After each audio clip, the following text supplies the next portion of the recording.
विरासत बचाने के लेकर जो यह धरना चल रहा है उसमें उपस्थित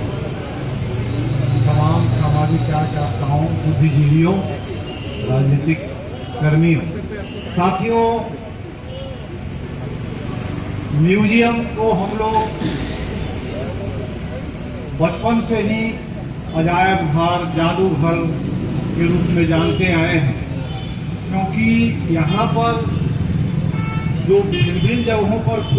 खुदाई के क्रम में जो सामग्री मिलती है वह रखी जाती है। जो अन्य ऐतिहासिक सामग्री है वह भी यहाँ देखने को मिलती है और एक तरह से देखने पर इतिहास जो है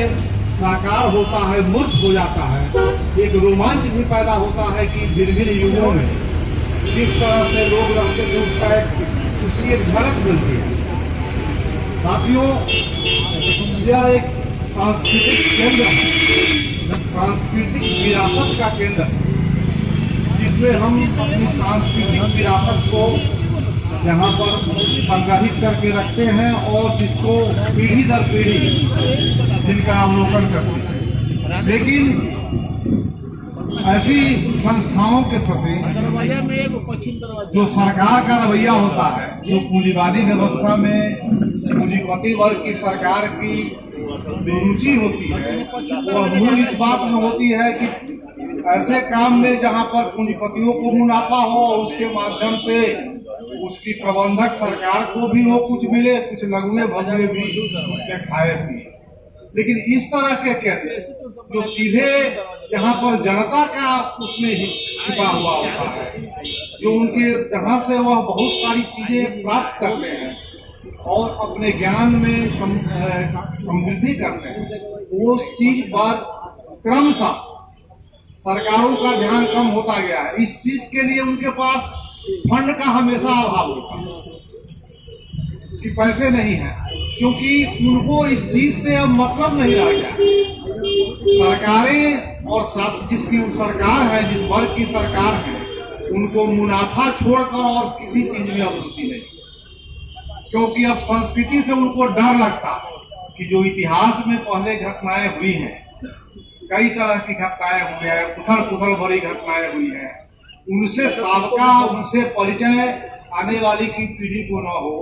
और वह अंधे बढ़कर जैसी सरकार चाहे उसके अनुसार करे, जो पढ़ाए वह पढ़े। लेकिन इस ओर उनकी रुचि कम होती है। इसी कारण हम देखते हैं कुम्हरार पार्क जो अशोक कालीन वहाँ भग्नावशेष थे, बहुत पहले हम लोग जाते थे तो एक तालाब खुदा हुआ था जिसमें पिलर थे और कहा जाता था कि दरबार हॉल के अवशेष यहाँ पर है। और आप जाइए तो पूरा मिट्टी से भरा हुआ है और मंत्री का दूसरे साइड में था वह भी भरा हुआ है, कुछ देखने को नहीं मिले। तो यह आशंका वास्तव में है कि इस पटना म्यूजियम का क्या होगा। जो रवैया है सरकार की कि जिसको एक तो हम कुम्हरार पार्क की दुर्दशा देख रहे हैं, तो इस केंद्र का क्या होगा। जो अभी तक तो पटनावासी, बिहार भर के लोग, अन्य जगह के लोग आकर इसका देखते थे और बहुत सारा चीज ज्ञान प्राप्त करते थे, अपनी सांस्कृतिक धरोहर से, विरासत से साक्षात्कार होता है। तो इस स्थिति में आज बहुत जो दौर है वह चिंता की बात है कि पटना म्यूजियम, पटना संग्रहालय ठीक है, कई तरह के आप बिहार म्यूजियम बन गए, क्या उसमें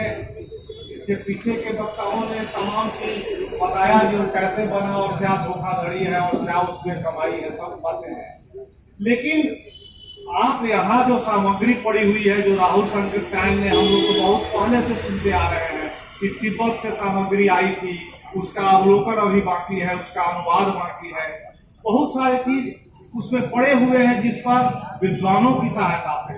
इतिहासकारों की सहायता से, पुरातत्वविदों की सहायता से उसको और भी सुंदर ढंग से संरक्षित करके ताकि और लोग उसका लाभ उठा दिया जाना चाहिए। लेकिन इस बीच यहाँ पर इसके समृद्धि की बात तो दूर रही, इसके अस्तित्व पर ही खतरा पैदा होता जा रहा है कि इसका भविष्य में अब रहेगा। तो निश्चित तौर पे यह तमाम जो बुद्धिजीवी हैं जो